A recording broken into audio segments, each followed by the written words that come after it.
Good morning to all. Today we will do another numerical on electrostatic force analysis. In the last numerical, the total seismic loads on respective floors is given to you, but in this numerical we need to calculate the seismic weight of the different floors. Now to start with the calculation of seismic weight of floor, the seismic weight of floor consists of dead load and live load effect during earthquake. In this, I have taken the different floors. The three floors are there: first floor, second floor, then third floor, or the roof. In seismic weight range from half height of floor above reference floor and half height of floor below reference floor is taken. For example, this is my reference floor and my first floor is half of the height above the reference floor and half of the height below the reference floor. Now the seismic weight of my floor first will be the weight of this floor. For example, for first floor in figure 1, seismic dead load consists of dead load of floor, dead load of beams, dead load of columns. Columns, when we are talking about half above and half below of reference floor. Then dead load of wall, again half above and half below the reference floor. This same thing will be applicable to the second floor as well. Now when we are talking about the roof, dead load consists of roof, slab load, beams on roof and dead load of columns and walls. Now here column and wall will contain the load of half below roof only. Then live load will be taken as per table 10 of IS 1893-2016. About floor load, live load, if it is less than or equal to 3 kN per meter square, then percentage will be 25% into live load. If it is greater than 3, then it is 50% into live load. Then seismic weight will be calculated as concentrated load, that is in kilonewton, kg or labs, etc.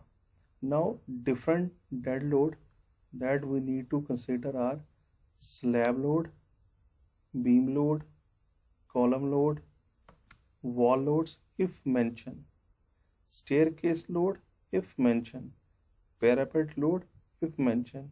Now the thing is that if these loads are mentioned, then you need to take care of these load and consider these load into the total dead load. Then live load may given kilonewton per meter square, convert it into concentrated by multiplying with the floor area or the slab area.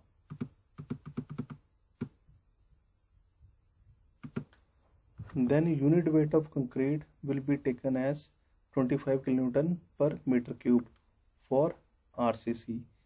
This will be taken for slabs, beams and columns. Generally we will take 25 for these three things because these are of RCC. Then unit weight of masonry is generally range between 20 to 22 kilonewton per meter cube.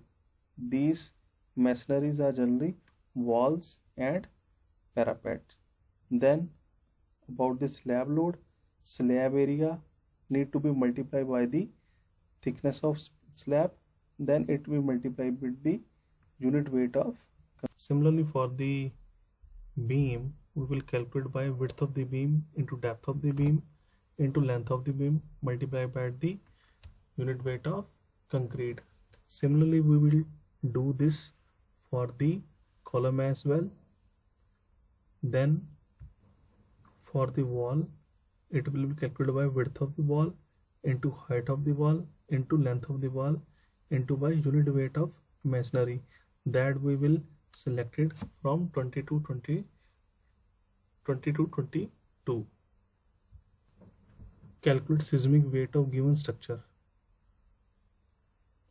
All dimensions are center to center. Now this frame we have, this is 5 meter, 5 meter, then 8 meter. C1, C2 up to C9 are the columns. B1, B2 up to B12 are the beams. We need to calculate the seismic weight of that structure. This is the plan and this is the elevation of the structure. Now initially we will take this as the reference floor, and 1.5 meter above and 1.5 meter below will take the loads of beam, column and slab.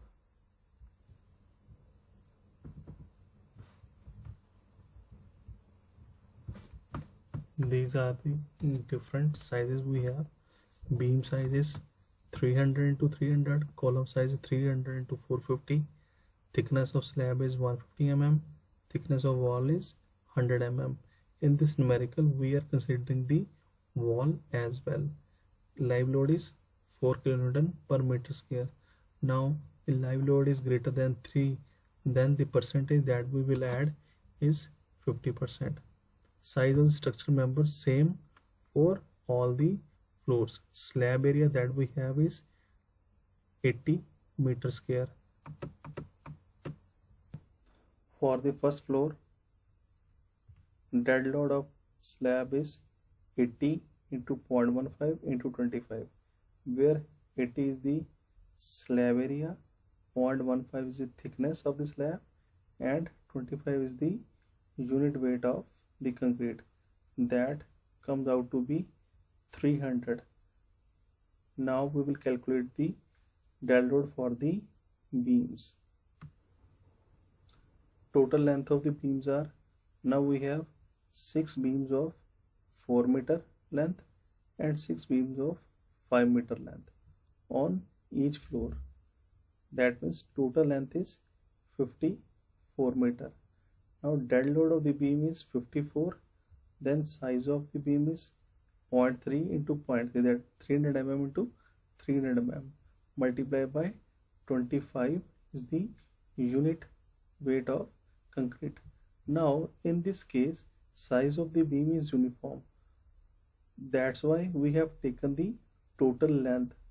Otherwise we need to calculate the dead load of each beam separately, but in this numerical the size of the all beam is same, that's why we have calculated in this way. Now dead load of columns. Now half above and half below the reference floor. Height of one column is 1.5 plus 1.5, that means this 1.5 is below the column and this 1.5 is above the column, that is equal to 3 meter. Now number of columns that we have are 9, then total length is 9 into 23, it's 27. Now dead load of the column is 27 into 0.3 into 0.45 into 25, that's come out to be 91.125. Next we will calculate dead load of walls. Now again half above and half below the reference floor. Number of walls are 12, height again 1.5 below and 1.5 above, that is 3 meter. total length of the wall is 54. Now it may vary according to the given structure, but in this I am taking it as 54 meter. Now del load of wall is 54 into 3 into 0.1 into 20. 20 is the unit weight of masonry. Then total del load of first floor is 836.63. that includes the load of column, slab, beam and wall. Now live load on the first floor is 4 kN per meter square. As I told you earlier, live load is greater than 3, then we add 50% of it. Now your W1 is seismic weight of first floor. W1 is this load plus 50% of the load, that is now equal to W1 is 996.63. Now for the second floor, all specification of the second floor is same as the first. That's why it is again 996.63. Now we'll talk about the roof. Dead load of the roof is dead load of the slab plus dead load of the beam plus dead load of the column by 2, and dead load of the wall again by 2, because in case of the roof only half portion, that is below the slab, is considered. Then size of the slab, beam, column and wall are same for all floors. Then dead load of the roof is calculated like this. Then it come out to be 629.06. Now live load on the roof we have taken 0, as it is not mentioned in the numerical. Now your W3 is 629.06 only, and your total seismic weight is W1 plus W2 plus W3, that is equal to 2622.32 kilonewton. And this is your final seismic weight at the different floors.